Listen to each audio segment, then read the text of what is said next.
France, il y a 50 ans, les accords de Grenelle le 27 mai 1968, gouvernement, au centre, debout, Georges Pompidou, syndicats et patronat autour d'une même table, pour valider les accords de Grenelle.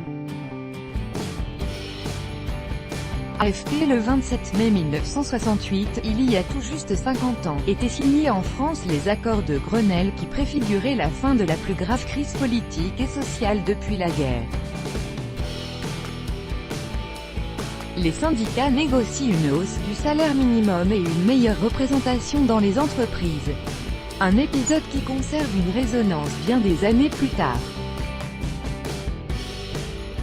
Le 25 mai 1968, alors que la France est en grève depuis plusieurs semaines, le gouvernement accepte de se mettre à la table des négociations.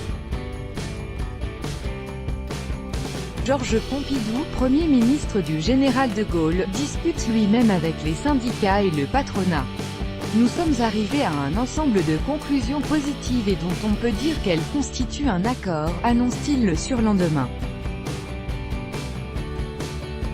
Hausse du salaire minimum de 35%, de tous les salaires de 10%, engagement sur la réduction du temps de travail et sur le droit syndical dans les entreprises, discussion sur les retraites, les allocations vieillesse, les allocations familiales.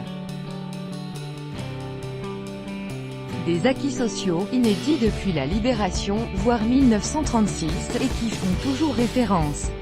Les accords de Grenelle prévoient même le paiement des jours de grève à 50%.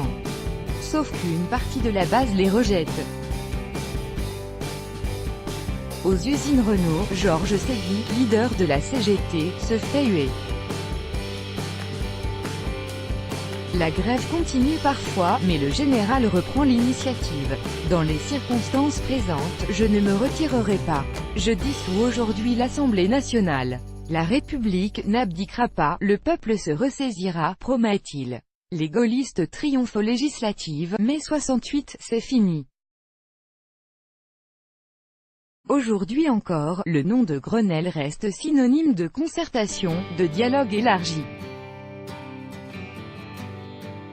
Grenelle de l'environnement, Grenelle de la mer, ou de l'alimentation. Comme les États généraux, vestiges de la Révolution, quand le pouvoir n'a plus le choix. Les accords de Grenelle ont 50 ans 26, 5, 2018 par Bruno Faure. Écoutez.